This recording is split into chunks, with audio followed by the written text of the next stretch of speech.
Hello, everyone.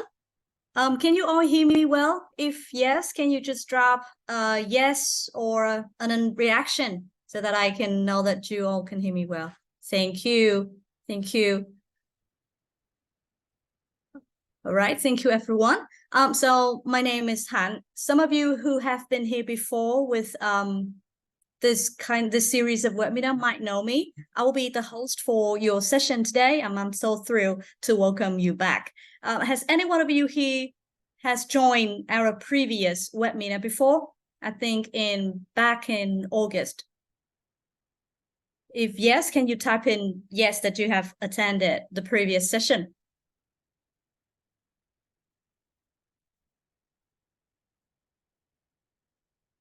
Okay, wonderful. I hope that you can enjoy this session of us, especially with our expert today. Before we dive into our main topic, bringing overlearning to young learners, let me just quickly share some information about our esteemed presenter, Mr. Jake Whiddon from Studycat. With over 2 decades of experience in the Asian language learning market, Jake's expertise has transformed classrooms across Greater China, Vietnam, Japan, Thailand, Cambodia, and Myanmar. His roles have included academic operations management and regional training at institutions like Education First and Macmillan Education Asia. He was previously a course director for Trinity College London CERT and Deep TESOL programs and is currently head of learning experience at Studycat. Now, let's talk a bit about EduVerse, the driving force behind our today's webinar. Powered by BroEd Solutions, EduVerse is committed to providing educators with invaluable learning opportunities and resources, from monthly newsletters on cutting-edge educational trends to live webinars every 2 months. We've dedicated to your professional growth, all at free of charge. Today, we're exploring the concept of overlearning, an invaluable yet often underutilized tool in education. Discover how it enhances long-term retention and automaticity in language learning. Our guide, Mr. Jay Whiddon, Head of Learning Experience at Studycat, will lead the way. After the webinar, please take a moment to complete a short survey to help us serve you better. Some of you might even receive a special surprise for your feedback. Certificates will be emailed to you within 3 days. And with no further ado, let's immerse ourselves in the world of learning. Feel free to ask questions in the Q&A chat or in the chat box. Thank you. And now, Mr. Jake Whiddon, over to you. Hi, everybody. So firstly, can everybody see bringing overlearning to classrooms and homes on the screen? Can you type yes if you can see that?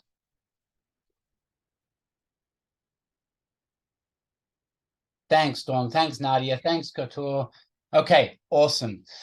So great to meet you all today, and thanks to ProEd for putting this thing on a Saturday. And it's wonderful to see so many teachers registered and here on a Saturday afternoon. So as I said, this session is all about bringing overlearning to your classroom. But for me, it's also about how you can bring learning back home. And hopefully by the end of this session, you will think overlearning is not a negative word, it's a very positive word. And it might have some connotations around it, but I think you will finish thinking, I really need to do this. So as Han just introduced me, I don't need to spend too much time introducing myself. Oh, hi, Arena and Fotini. I'm assuming Fotini Dimitrolapoulou, you are from Greece. Greece, my favorite country, so good to see you there. As Han said, I'm the head of learning at Studycat. My background was working as a trainer for a big publisher like Macmillan. Before that, I was running a lot of schools for EF. I used to run the Dip TESOL and Cert TESOL for EF, and I've been lucky enough to work and train in all of these countries. I'm from Australia, and I live here in Shanghai. So hopefully I can give you something from what I've learned in these last 20 years and give you some valuable insights. First thing though, I just want you to, if you are a parent, can you please type P? If you are a parent, can you please type P?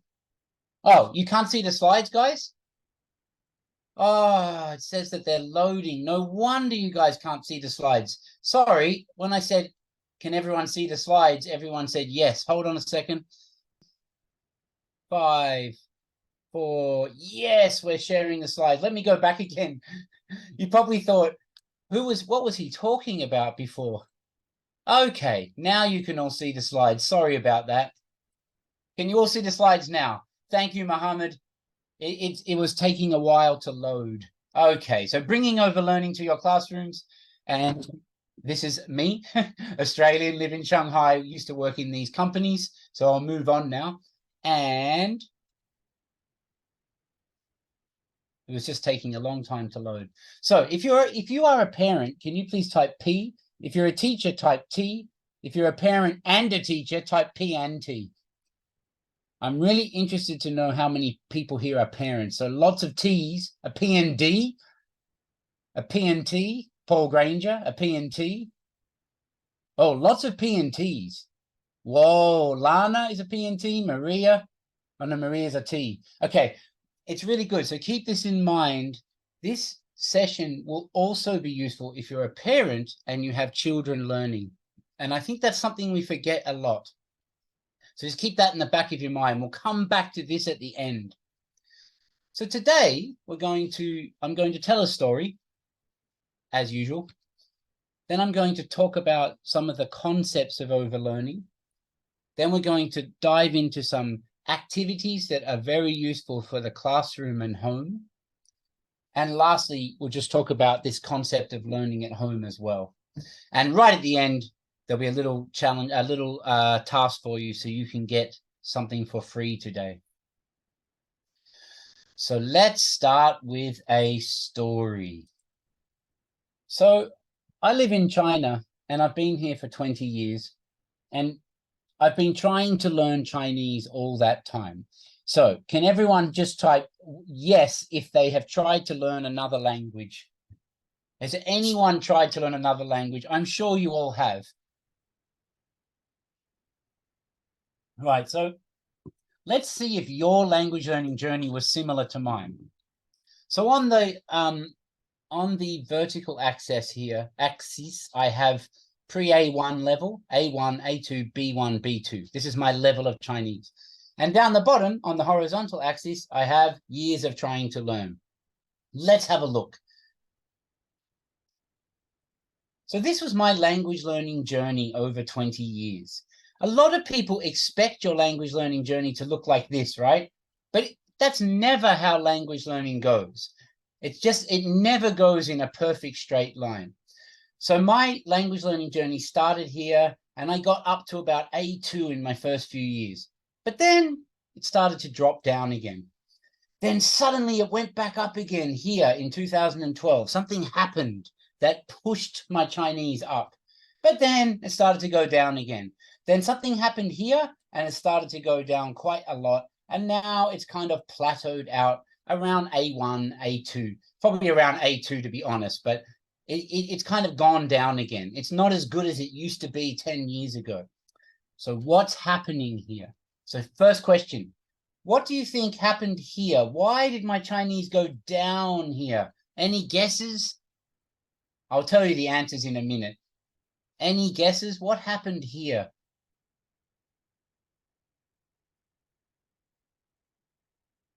Oh, no one wants to type? Or no one can see the screen? Not sure what's going on there.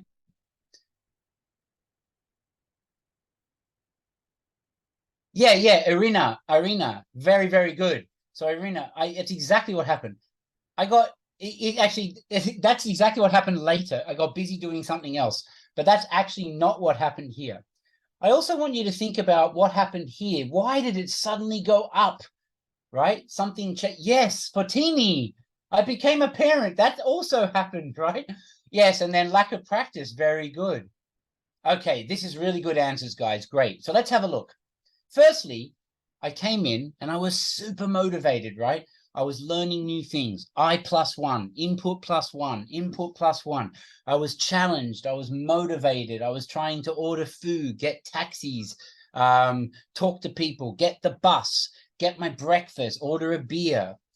But then I actually moved to Shanghai.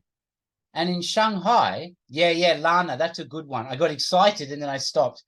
Actually, when I moved to Shanghai here, in Shanghai, lots of people speak English. So I just didn't need to really use Chinese as much. If I went to buy something or I went to my workplace, everyone in my workplace could speak Chinese, could speak English. So I didn't really need to push myself.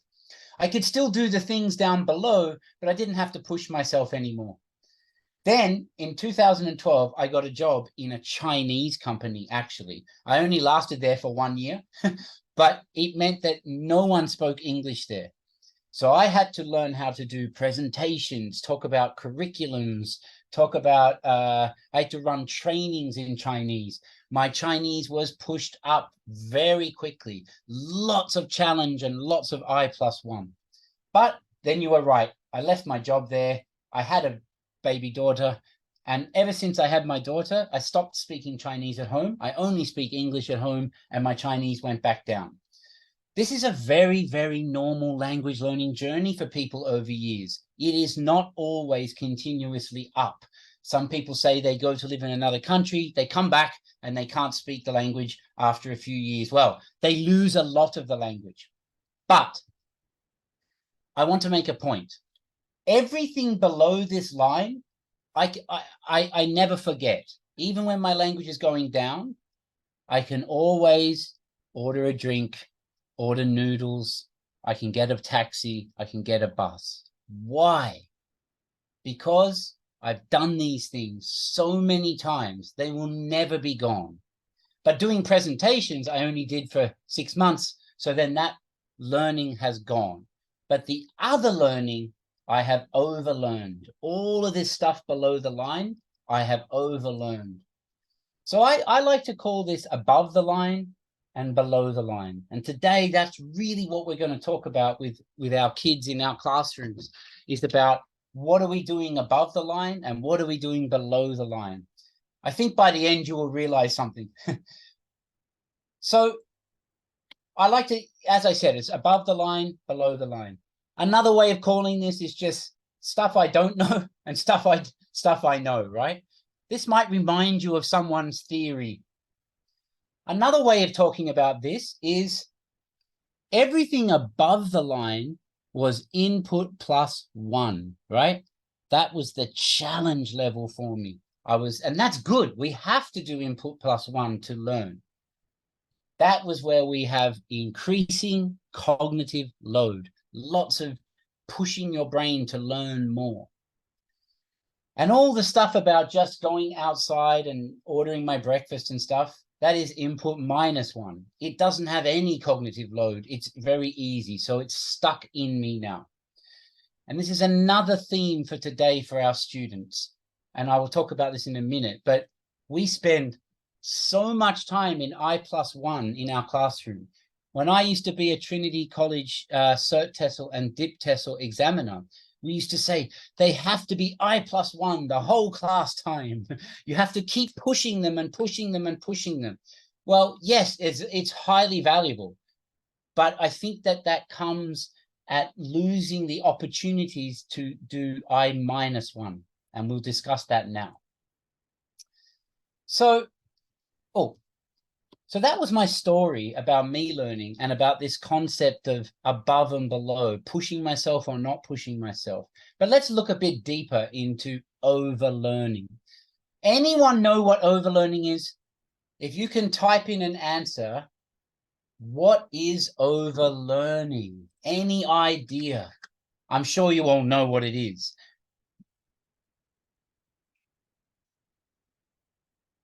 Anyone brave enough to try and type an answer?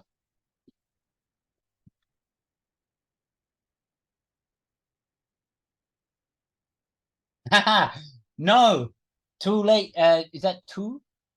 Yes, Lana, very good. It's much more, and I'll explain soon, but two, it's not about learning too much.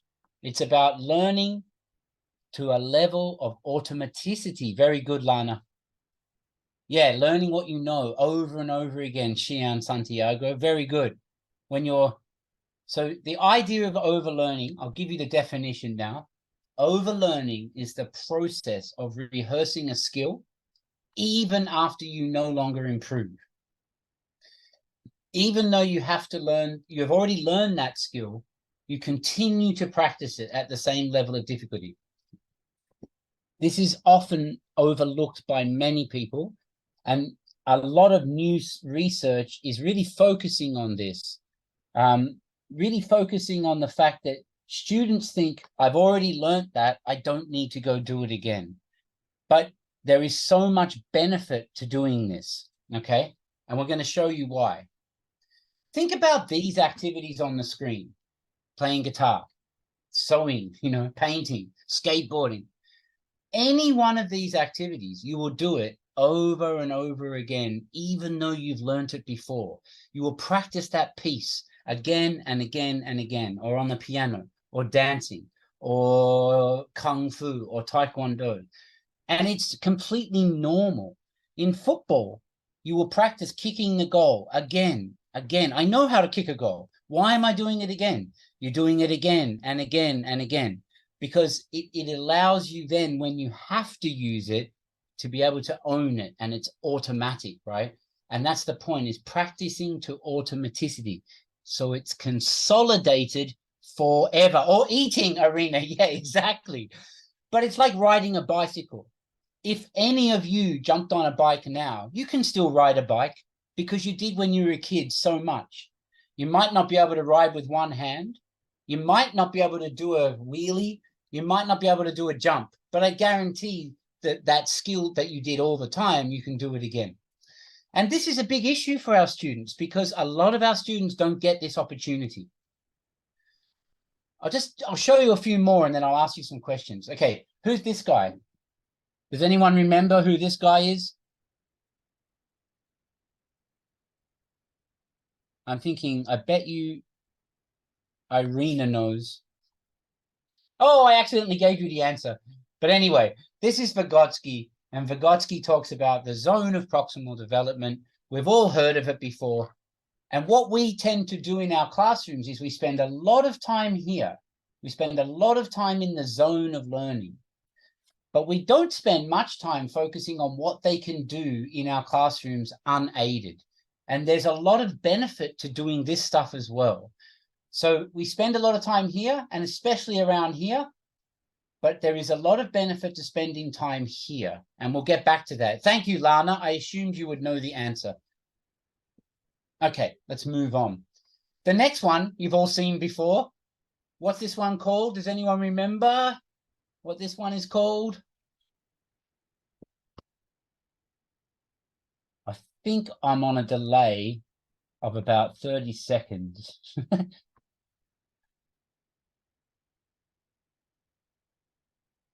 Yes, the forgetting curve. Beautiful. So this is the same as overlearning, right? Ebbinghaus said way back in 1885, you need to do it again, you need to do it again, you need to do it again. This is not new thinking. What I think is new thinking is how we approach this in our classroom. So just reminding you, zone of proximal development, forgetting curve, all of this is still related to this idea of having to come back and overlearn.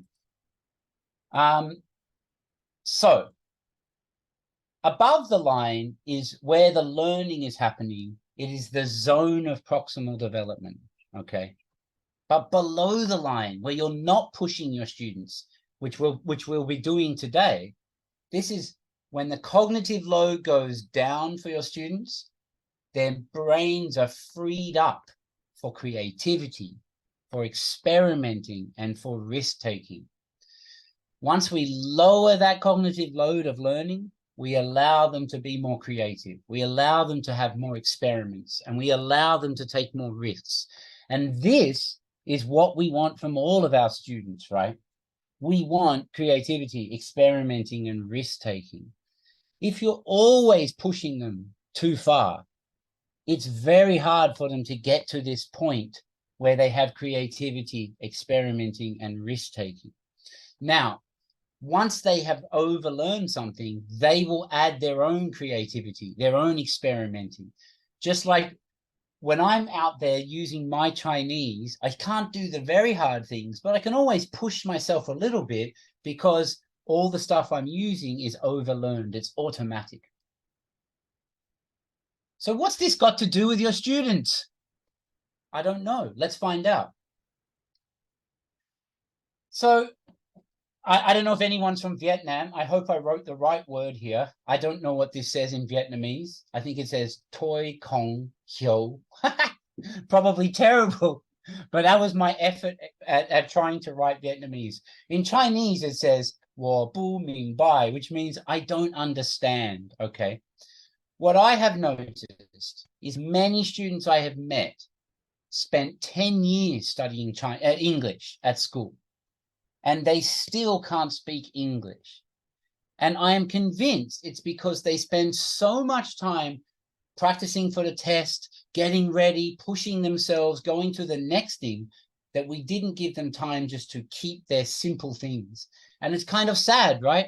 Now, this happens in China. I'm not sure if it happens in Greece or if it happens in Vietnam or in Indonesia, but I'm sure it does, where people have learnt language all their life and all their school, and they still can't speak it at the end.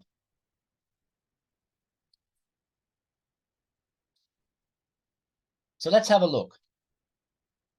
I think my screen is up to date. What is an ESL student? Mariam Riaz, where are you from?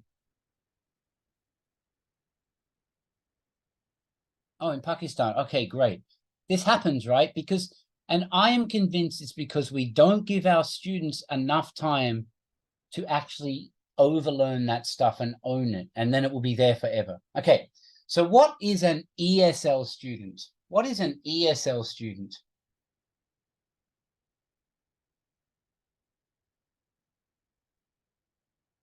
Everybody should know this answer. Yes, thank you, Anastasia Amanatido. Amanatido. Great. ESL students are doing it as a second language, right? EFL students are doing it as a foreign language. So who will have the easiest job? A second language, an ESL student or an EFL student? Who should have the easiest job? ESL is easier or EFL is easier? Yeah, right, ESL, right? Because if you're an ESL student, you're living in the country that speaks that language. So it's the same as a Greek student moving to America and learning the second language, or a Vietnamese student. An EFL student is learning the language, for example, in Vietnam, right? So they're in Vietnam and everyone speaks Vietnamese, and when they learn English, it's in the classroom. So they have a disadvantage. And I'm very interested in these students, these EFL students. To me, these are the ones that need these overlearning activities. There's one more type of student I'm interested in, is this one, bilingual school students. Okay, we'll come back to those in a minute. So for ESL students, they have maybe a little bit, they have classes probably in another country, so they have some stuff above the line, really pushing them. But they have so many things they can do below the line, meaning lots of things they've already learnt. They go to class, but every day they're just like me in China. I'm a Chinese as a second language, right? I get to these students go out, they're getting buses, they're ordering food, they do all this stuff over and over and over and over again. But EFL students, they don't get a chance, right? They have lots of learning in classes. They probably do more classes, right? They probably learn every day. But once they leave the classroom, where do they have a chance to use their English? They're not using it in Ho Chi Minh, walking down the street. They're not using it in Athens. Well, maybe in the tourist areas, but you know what I mean? They're not using it every day. Whereas bilingual students, I would say, what do you think? I think I'll just answer this. Bilingual school students, they're very lucky because they get to use it in the classroom every day, and it's enough that they start overlearning things. So keep this in mind. I am very interested in these students, these EFL students, that they're the students who don't get the opportunity to keep using their language outside the classroom and how we can help with that. All right, let's have a look. So there's a few problems though, right? I'll just go through the problems. Number one, most curriculums are very linear. They go in a straight line. You're doing this topic, and now you're going to do this topic, and now you're going to do this topic. And teachers say, and sadly, many curriculums still focus on, we're doing this, then we have a test. Well done, you've learned that now, next. Now you're going to have a test, and we're going to learn the next topic, and you're forgetting all that stuff that you did before. So that's one problem. I'm sure some of you have this problem. Number two, everyone tells me this, I don't have time to go back and start doing something from before, from last year or 3 months ago. I need to keep getting my students to move forward, move forward, move forward. So teachers often tell me I don't have enough time. And there's another problem. This is an interesting one. This was a comment. We posted this webinar yesterday, and we had this comment yesterday. I just made the name anonymous. Our learners are overfed. They don't need overlearning. They need quality education. Well, I agree. But I think this person misunderstands how fun and enjoyable overlearning can be. Overlearning doesn't mean doing too much learning. It means going back and learning things that you've learned before to allow for creativity and all those things, right? So I think it's a lack of understanding of what this is and the benefits of it, even though it's a good comment that we do need quality education. It doesn't mean forcing more learning on them. It in fact means taking some learning away from them and allowing them to have time. So how can we make kids want to overlearn? Oh, by the way, a lot of what I'm talking about today comes from this very famous educational psychologist or cognitive psychologist named Daniel T. Willingham. I really recommend these two books. His first book was Why Students Don't Like School. His second book was Outsmart Your Brain. Very looking at how our brains work, etc. He's obsessed by this idea of overlearning and letting people have more time going back to what they've learned before until it becomes automatic. He says students don't remember what their teachers want them to remember. They remember what they are thinking about.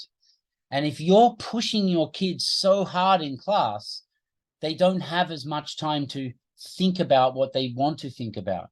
Now, I'm not saying you shouldn't do that, but let's give them some chance to think about what they're doing by lowering the cognitive load.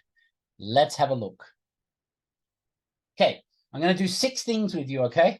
There's going to be stories, apps. There's a lot to get through. Classroom language, dialogues, drawing, and games. Let's see. Oh, yeah, we got enough time. Great. So first one is everybody likes teaching reading. Who teaches reading? Can you just tell me yes or no? Who teaches reading to their kids? Yes or no? Y or N? I will type yes. Good, Han. Good. Okay. No, Christoph, that's sad. Arena, Mariam, great. Well, let's hope that most of you are already teaching reading, right? That means you're already a step ahead.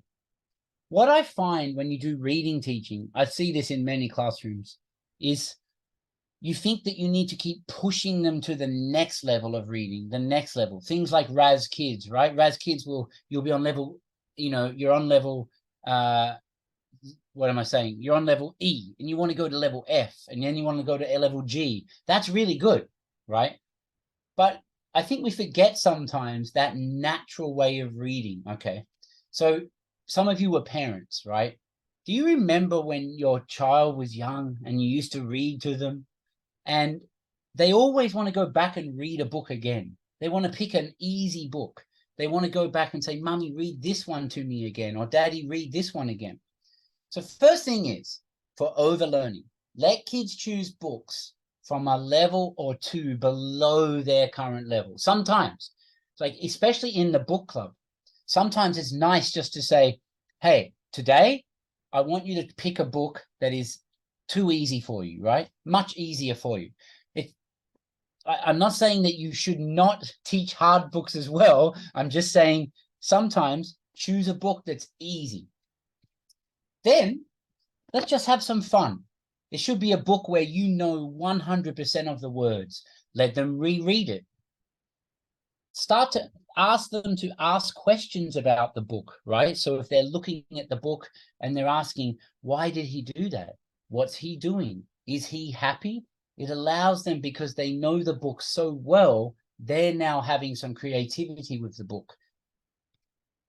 They can get to the end of the book and make up a new ending. They know the book so well that you allow them to think, what's a new ending for this book?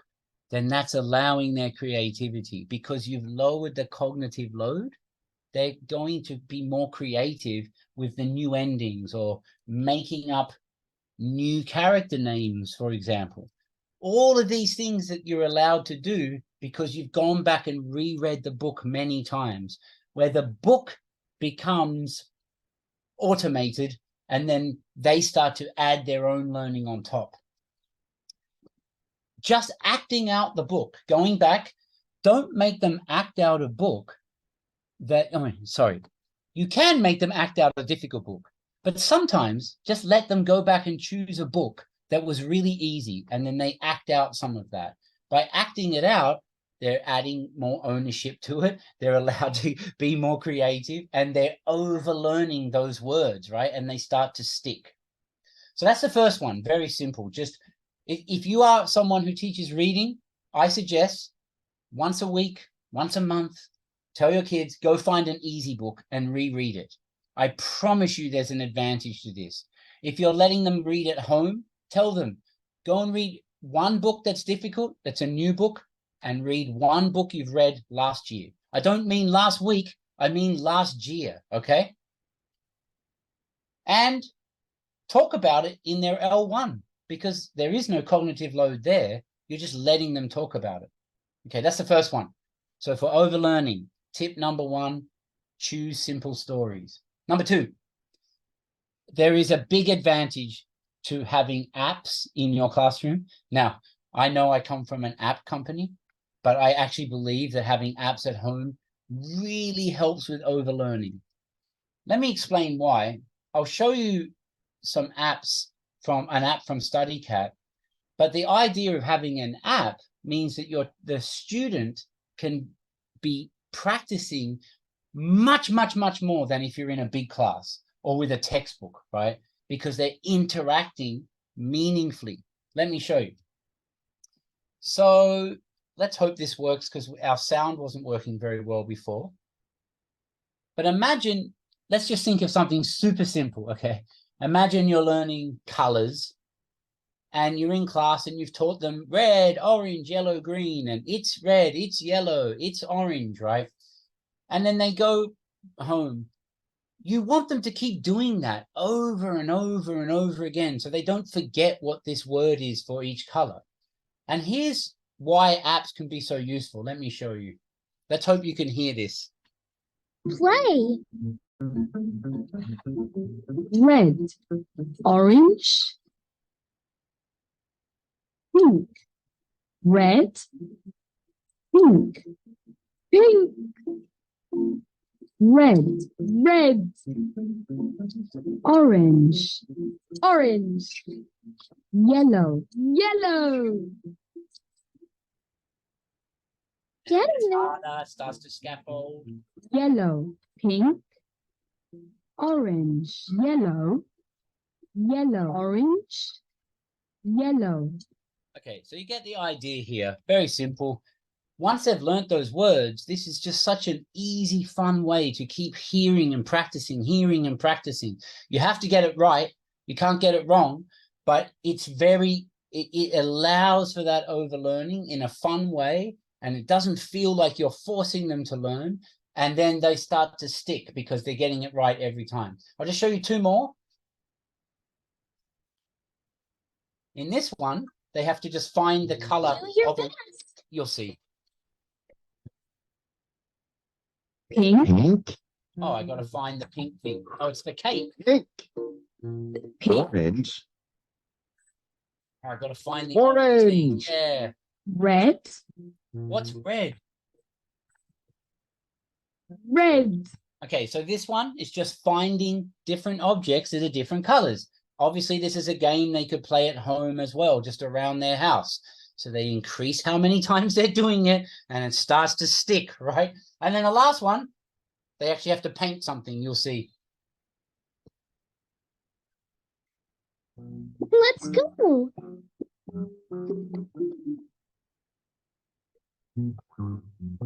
Paint it yellow. Paint it yellow. Paint it yellow. I hope you can. Yellow. Yellow. Paint it blue. Paint it blue. Blue. Blue. Blue. Okay, you get the idea, right? So each game in this just in these units, there are 10 games and they have to play them all. But the point about this is they overlearn and overlearn. Play. I want to ask you a question. So, point one, they interact with the 5 colors just in 3 minutes. In 3.5 minutes, they will interact with those colors 40 to 50 times in just 3.5 minutes. And they will go back and play again the next day. So in 3.5 minutes, they just hear that word and they are doing something that means that they are overlearning those words, and then they start to stick. Whereas if you have a textbook, it's much harder, right? Because you just see it and do I really want to just keep saying the word over and over? So this makes it a fun, easy way to overlearn. Let me ask you a question. Out of number 1, 2, or 3, which game do you think kids replay the most? So they want to come back and play it many times. All of the games they play again, but out of these 3 games, number 1, 2, or 3, which one do they replay the most? They think it's the most fun. 1, 3, Duck, 1. Anyone else want to guess? 3, 1. Well, everyone thinks it's 3 or 1. I like number 1, actually. And it's very close. Yeah, interesting, guys. It's actually number 3. So users replay. What we find from our data is that users replay the paint game 5.4 times in the first 7 days of having the app, 15 times in the first 28 days. So if you think about this, yes, we're going to get, yeah, you can't provide the same engagement with a textbook. And number 3, we think that the reason they choose number 3 is because they actually have to like pick it up, move it over and do something. So there you go. And they're just overlearning it, right? Paint it blue, paint it black, paint it yellow. And they're having fun while they're doing it, but it's sticking it in their minds longer, you know, because they're doing it so many times. Actually, the bucket game is number 2 anyway.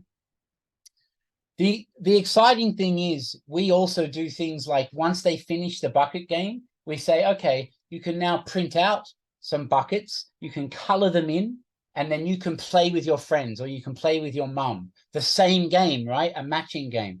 And then you're overlearning it even more. So without even having to try, the teacher has no time. You can just say, play the game. Now you can cut it out, play that there, and the kids are doing it on their own and they're overlearning all that stuff. And it doesn't feel like homework. It feels like fun, right? So last point on educational apps. Educational apps allow for opportunities to overlearn content in a fun, but also comfortable mode, right? Things like RazKids, IXL, Kahoots, all those things, they allow kids to do it at their own pace. They allow kids to do it, you know, when they're at home on the sofa, it's relaxed, but they're still learning, and then they start to overlearn.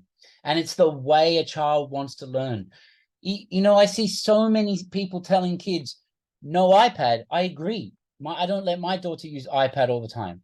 But if they want to learn on the iPad and I tell them no, I'm actually stopping them learning, which I think is not a very clever thing to do. Also, remember that learning on a tablet doesn't have to be an individual activity. It can be a group activity.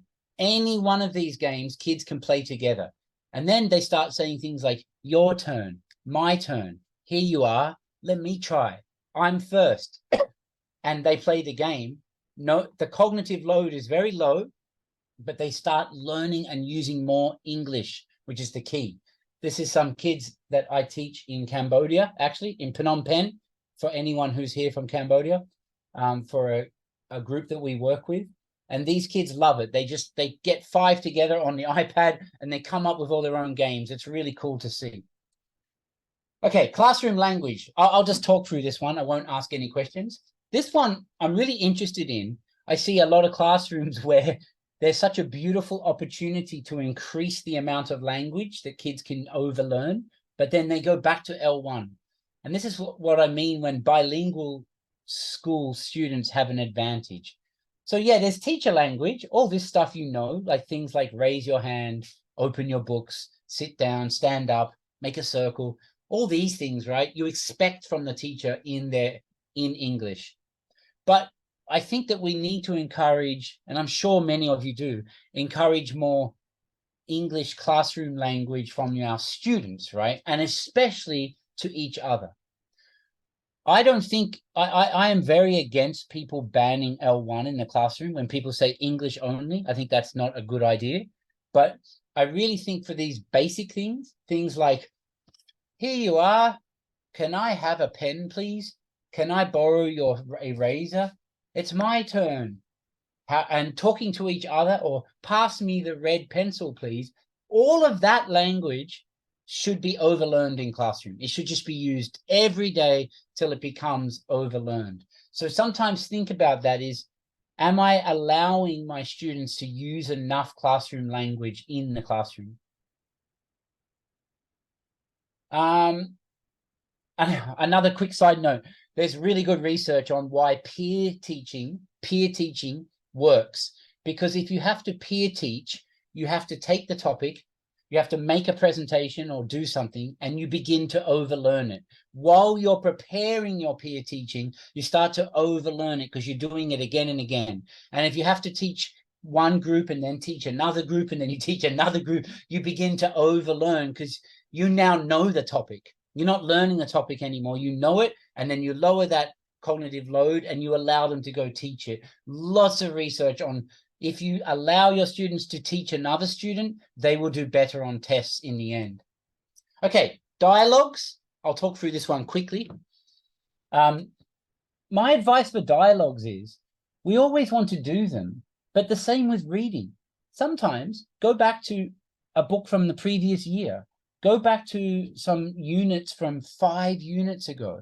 Just at the end of class, just say, guys, choose one dialogue from the textbook or from your content from 6 months ago and allow them to just practice really simple dialogues. Like in this one is from our Studycat books. And it's like, what's that? It's a giraffe.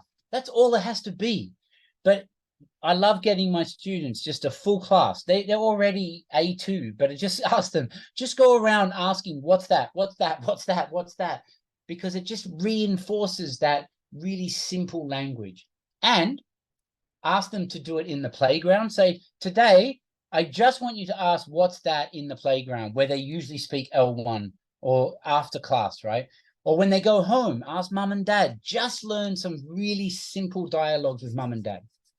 Okay, moving on. Now, drawing. Who lets their students draw vocabulary? Who lets their students draw vocabulary? Yes or no? Who's tried this before?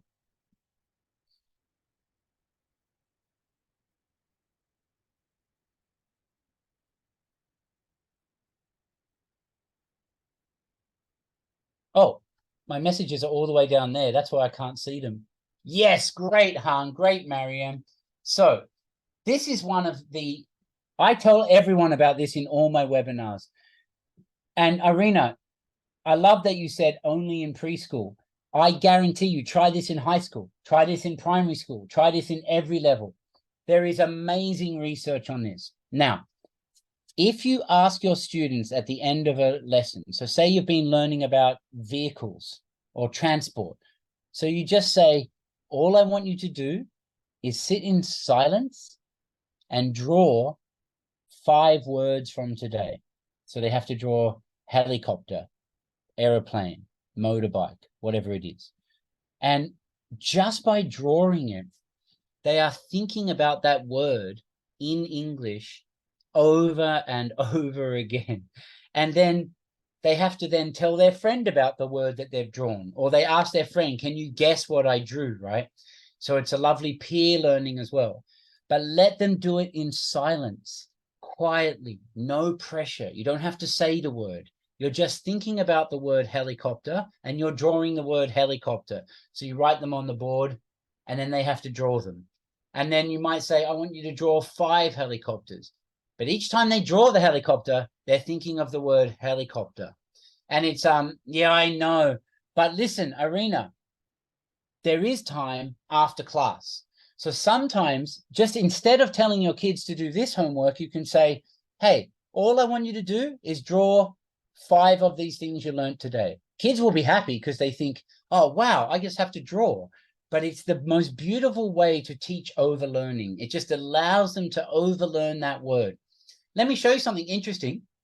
There's a really famous bit of research now that lots of people are talking about called the drawing effect. And it's evidence for reliable and robust memory benefits, okay? And it basically says, it was done in science. It basically says, drawing chemical reactions after the experiments. Students who drew outperformed those who only did the experiment. So you would think, oh, if you did the experiment, you must be, that's definitely going to help you with the test. It does. But if you do the experiment and then you say, go draw it, they do even better because they think it's allowing them to take the concept, overlearn it, it's low cognitive load, and it starts to set more into the mind. So we should be taking these bits of research that are happening in other subjects and trying it in language learning. So if you ever want to look for that, it's called Evidence for Reliable and Robust Memory Benefits. Last one, and then we'll wrap up. Everybody plays flashcard games in class, right? I'm sure you've all used a flashcard.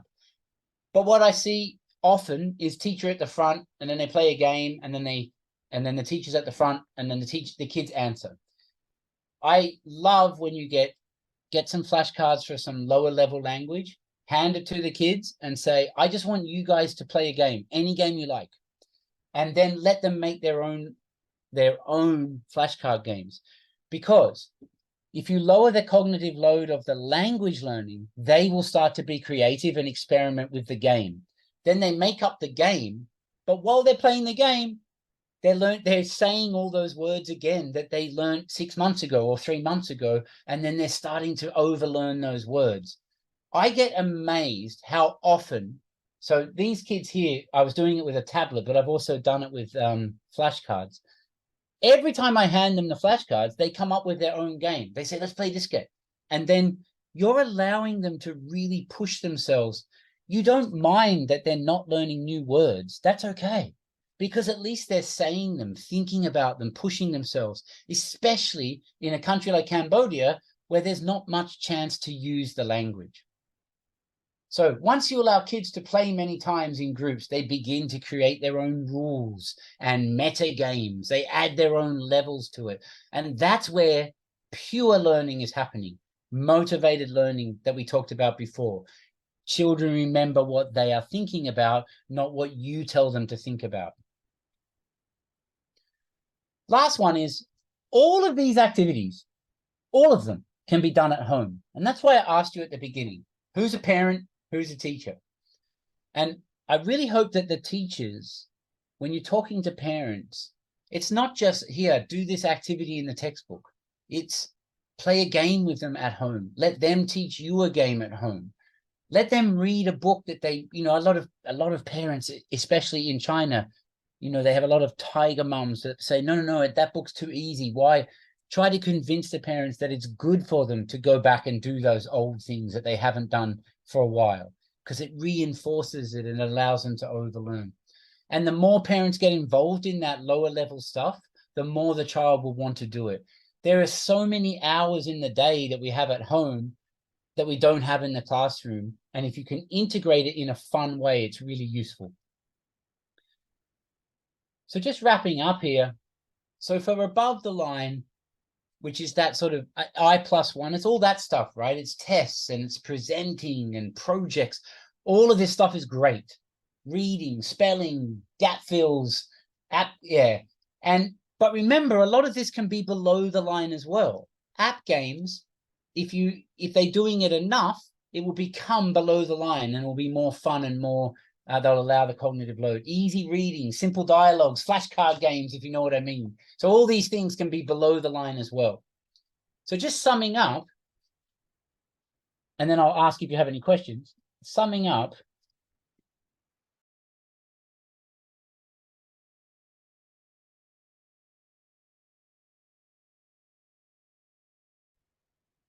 oh, I'm back. So if you have a chance, in your classroom, try to add some input -1, just occasionally. I know we don't have much time in class, but even if it's only 10% of the time, get your kids to pick a book, pick a game, pick an app, something that's going to let them go backwards and try things over and over again. Encourage overlearning at home. Encourage that not to always be pushing them for more homework and stuff, allowing them to go back and try something easy that they want to do. And sometimes just let the kids come up with the games, right? Like let them play the apps, let them come up with their own flashcard games, because the more you let them learn the way they want to learn, they're going to remember it much more than if you're forcing on how to learn. So that's it for me from overlearning. I hope you took something away from that. It's all about, to me, it's about, especially for our EFL students, it's about providing more opportunities there. So remember, I come from Studycat. I'll let you ask questions in a minute, but I come from Studycat. And at Studycat, we make language learning apps for kids. So we make French, German, Chinese, Spanish, and English. And we also make books, and we make study packs, and we make craft activities, lots of cool things for kids to do to keep pushing themselves with their language and keep having fun with the language.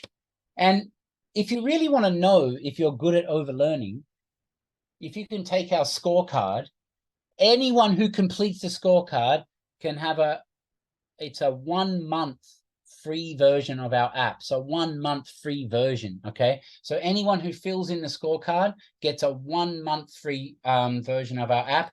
You will get an email after this that will tell you about that. Okay. Or you can scan the QR code. There's a very short 2 to 3 minute quiz, and that will give you some ideas on if you're doing well with that. If you fill in your name, and we will send you a free version of the app after. Okay? Any questions? Thank you, Maria. Thank you, Rohani. Thank you, Duk.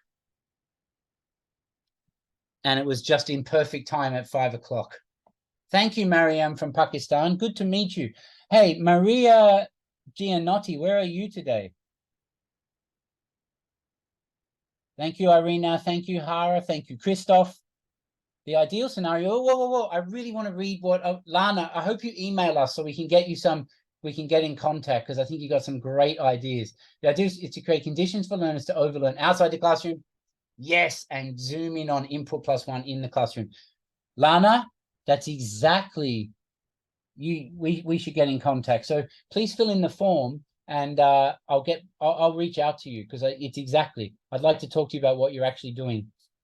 Thanks for all your input today, Lana.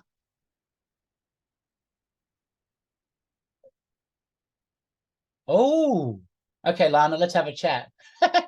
Hello, thank you, Elizabeta Dimitrovska. Yes, Rohani, I'm sure that's exactly right. We need to adjust to the needs of the students, or at least when they leave the classroom. As Lana said, let's teach them in the classroom, let them overlearn out of the classroom. Yes, Xian Santiago. Sorry, Han, just 1 more minute while people are wrapping up. No worries. It's always nice. Always nice to say goodbye to people. Okay, guys, I really appreciate that. I will send out this as well. There's some references in here from Scientific America and PubMed, and links to those books as well that are worth looking at. And if you do the QR code today, Paul Granger will be in contact. Bye. Over to you, Han. Thank you. Thank you a lot for joining us today, Mr. J, for the presentation, giving us some insightful ideas. Even for me, it's opened, some new horizons for me as well. We've just that you've gathered valuable insights and practical ideas to enhance your teaching, practicing as well, audiences. Jake, would you please stop share your slides that I can reshare mine? Yep, go for it. And I will turn off my...